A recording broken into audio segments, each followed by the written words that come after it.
Hello dear student, स्वागत है आपका अपने चैनल तैयार जीत में। आज हम देखने वाले हैं कक्षा छठवीं के विषय गणित का पेपर जो आपका 2024-25 में होने वाला राज्य शिक्षा केंद्र द्वारा। ये आपका 100% रियल पेपर होने वाला है। तो आप इसको कंप्लीट करके जाएंगे तो आपके पूरे में से पूरे नंबर आएंगे। पूर्णांक आपका 60 नंबर का रहेगा और समय अवधि आपको 2.5 घंटे की मिलने वाली है। यदि आपको ट्रस्ट नहीं है तो आप हिंदी का पेपर देख सकते हैं हमारा, तो वो भी आपका पूरा फंसा था यहाँ पर। तो यहाँ पर हम सभी क्वेश्चनों का आंसर एक ही वीडियो में देने वाले हैं। यदि आप चैनल पर पहली बार आए हैं तो चैनल को सब्सक्राइब कर लीजिए ताकि आपको इसी प्रकार की वीडियो सबसे पहले मिलती रहें। साथ ही साथ जो बेल आइकन है उसे भी ऑन कर लीजिएगा। तो देखिए पहला क्वेश्चन क्या दिया गया है। तो फर्स्ट क्वेश्चन दिया गया है, कितने सेंटीमीटर में 1 किलोमीटर बनता है। ऑप्शन है आपका 10,000, 20,000 या आपका 1,00,000 या फिर आपका 2,000 सेंटीमीटर। तो ऑप्शन आपका इसका सही हो जाएगा ऑप्शन नंबर सी। तो करेक्ट कर लीजिएगा। इसके बाद दूसरे क्वेश्चन को देखेंगे, किसी संख्या का पूर्ण विभाजक उसका होता है। ऑप्शन है आपका गुणनखंड, गुणज, महत्तम समावर्तक, लघुत्तम समावर्तक। तो इसका सही हो जाएगा ऑप्शन नंबर आपका पहला। तीसरा क्वेश्चन है, किसी त्रिभुज का प्रत्येक कोण समान माप का हो तो वह कहलाता है। तो ऑप्शन है आपके अधिक कोण त्रिभुज, समकोण त्रिभुज, समद्विबाहु त्रिभुज या फिर समबाहु त्रिभुज। तो इसका सही हो जाएगा ऑप्शन नंबर डी, समबाहु त्रिभुज। ठीक है, तो यहाँ पर क्या हो जाएगा, समबाहु त्रिभुज। इसके बाद अगला क्वेश्चन है आपका चौथा, -3 में से यदि +3 घटाया जाए तो क्या प्राप्त होगा। तो देखिए यहाँ पर माइनस ऑप्शन दिए गए हैं, 1, 2, 3 और 4 ऑप्शन दिए गए हैं आपके। तो यहाँ पर किस प्रकार से करेंगे, -3 है और इसको भी घटाना है आपको, तो ये भी आपका प्लस है तो माइनस हो जाएगा, ये दोनों जुड़ जाएंगे तो माइनस का 6 आंसर आ जाएगा, ऑप्शन नंबर सी हो जाएगा। इसके बाद क्वेश्चन नंबर 5वां है, समीकरण दिया गया है आपका 3n बराबर -1, यहाँ पर 3n बराबर 21, तो n का मान बताना है।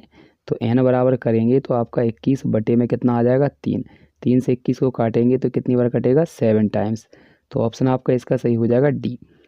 एक बार और देख लीजिए, तो पहले का आंसर है सी, दूसरे का आपका आंसर है ए, तीसरे का है आपका डी, चौथे का आपका है यहाँ पर सी और पाँचवें का आपका यहाँ पर है डी।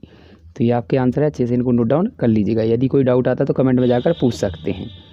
तो अगला क्वेश्चन होने वाला है हमारा, रिक्त स्थानों की पूर्ति कीजिए, जो आपके एक एक नंबर में यहाँ पर काउंट किया जाता है। तो देखिए पहला क्वेश्चन क्या दिया गया है, यहाँ पर दिया गया है केवल एक सम संख्या जो अभाज्य संख्या है वह क्या है। तो इसमें आपको भरना है रिक्त स्थान में 2, वर्ग 1, तो यहाँ इसमें लिखना है आपको यहाँ पर समचतुर्भुज। क्या लिखना है, समचतुर्भुज। अगला है आपका -2 में से, -2 से अगर -3 यहाँ पर मतलब -2 में से 3 को कम करेंगे तो माइनस का 3 हो जाएगा। तो ये दोनों जुड़कर कितने हो जाएंगे, -5। एक सी संख्याएं एक से चिन्ह वाली जुड़ती हैं, तो इसमें आपको क्या भरना है, -5। पहले वाले में 2 था, इसमें समचतुर्भुज, और तीसरे वाले में -5।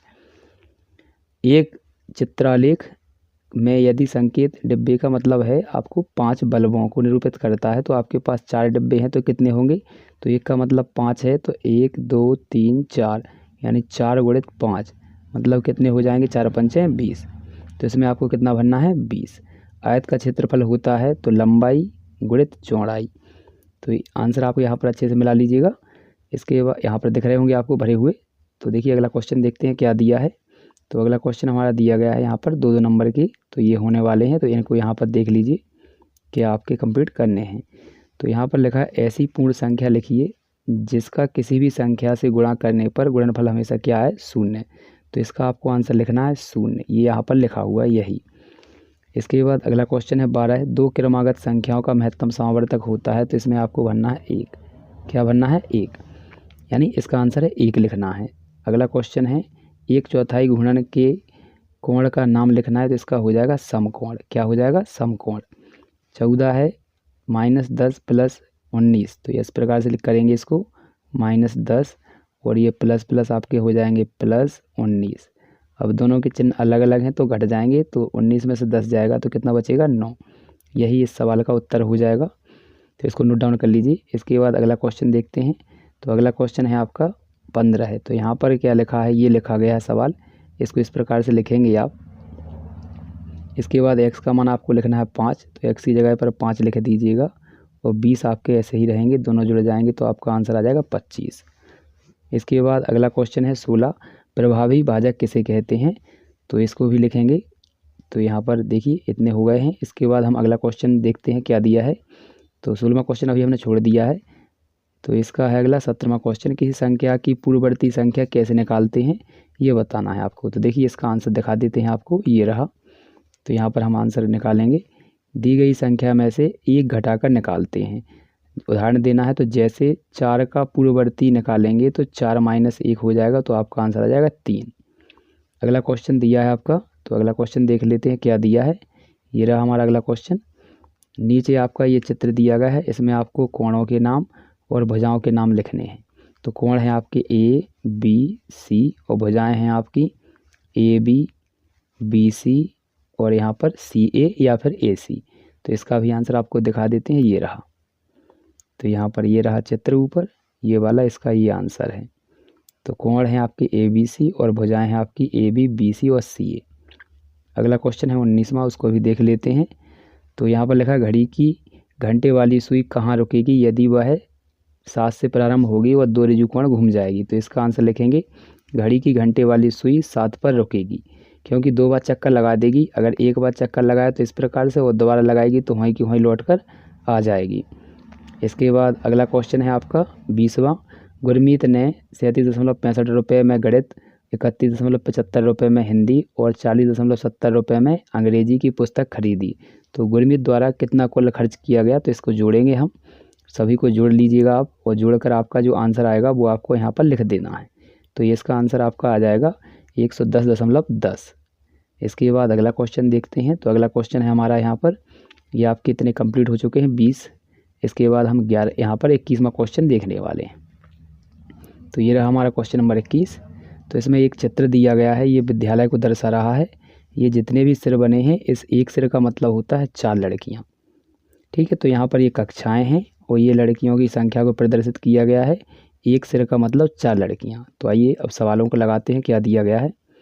तो यहाँ पर हमारा पहला सवाल पूछा है, किस कक्षा में लड़कियों की संख्या न्यूनतम है, यानी सबसे कम है।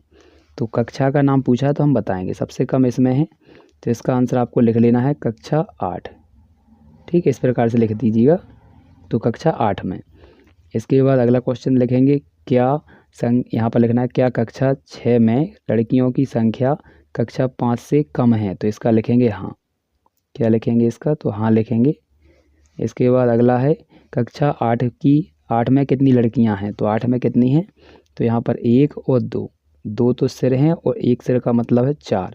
तो 4 का गुणा कर देंगे तो 4 दूनी कितना हो जाएगा 8। तो इसमें 8 में कितनी लड़कियां हैं, टोटल 8 ही हैं।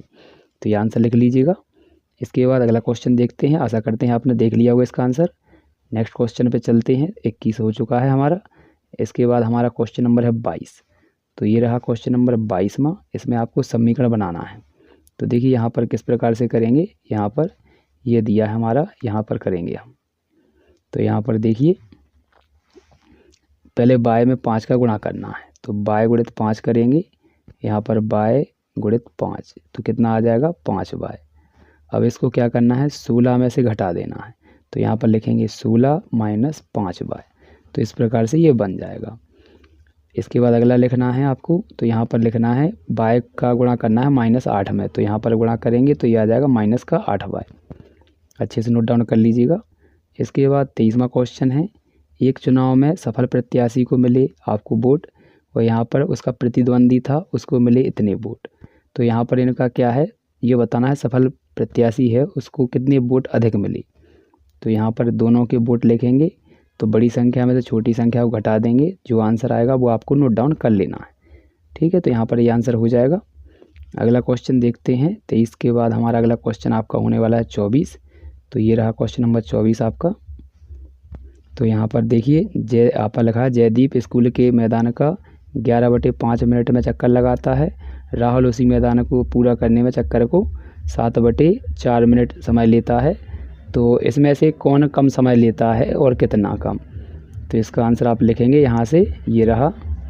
तो सबसे पहले हम लिखेंगे ये वाला यहाँ से, जयदीप द्वारा लिया गया समय और राहुल द्वारा लिया गया समय। इसके बाद दोनों का अंतर निकाल देंगे। तो 11 का गुणा करेंगे 4 में, तो 11 चौको 44, 7 का 5 में, तो 7 पन्ना 35 और नीचे का नीचे तो आ जाएगा 20, यहाँ पर नीचे 20। 44 में से 35 जाएंगे तो 9 बचेंगे, 20 का 20 लिख दिया जाएगा और ये मिनट में आंसर आ जाएगा। अब लिखेंगे राहुल 9/20 मिनट कम समय लेता है। तो ये आपका आंसर हो जाएगा। अगला क्वेश्चन देखते हैं। अगला क्वेश्चन हमारा क्या दिया गया है, 25वां। तो 25वां आपका होने वाला है, एक आयत का यहाँ पर आयताकार गत्ता है, उसका क्षेत्रफल दिया 40, उसकी लंबाई दी गई है 10, तो आपसे चौड़ाई पूछी है। तो आइए इसका आंसर भी आपको दिखा देते हैं। तो ये रहा इसका आंसर 25वें क्वेश्चन का। गत्ते का क्षेत्रफल 40 है, क्षेत्रफल का होता है सूत्र लंबाई गुणे चौड़ाई बराबर 40। लंबाई यदि 10 दी गई है तो चौड़ाई बतानी है, तो यहाँ पर गुणा में है तो ये कहाँ जाएगा, बटे में 10 से काट देंगे 40 को, तो यहाँ पर ये कितना आ जाएगा आपका 4 आ जाएगा। यहाँ पर गलती से ये गलत लग गया है, तो यहाँ पर ये 4 सेंटीमीटर इसका आंसर हो जाएगा। इसके बाद अगला क्वेश्चन था आपका, तो यहाँ पर 26वां, उसको भी देख लेते हैं। तो ये रहा 26वां क्वेश्चन। 1 दर्जन पेनों का मूल्य है आपका 180 और 8 बॉल पेनों का मूल्य है 56। इनका आपको निकालना है अनुपात। तो आइए इसका आंसर भी दिखा देते हैं आपको। तो ये रहा इसका आंसर, अच्छे से नोट डाउन कर लीजिएगा। तो इसमें क्या करेंगे, 12 पेनों का मूल्य है 180, तो एक पेन का मूल्य निकालेंगे तो आ जाएगा 15। 8 बॉल पेनों का 56 है, तो एक बॉल पेन का आ जाएगा 7। अब इनका निकालना है अनुपात, तो 15/7 कर देंगे तो ये आपका आंसर हो जाएगा। आशा करते हैं आपने सभी प्रश्नों के उत्तर देख लिए होंगे। तो मिलते हैं अगले वीडियो में अगले पेपर के सलूशन के साथ।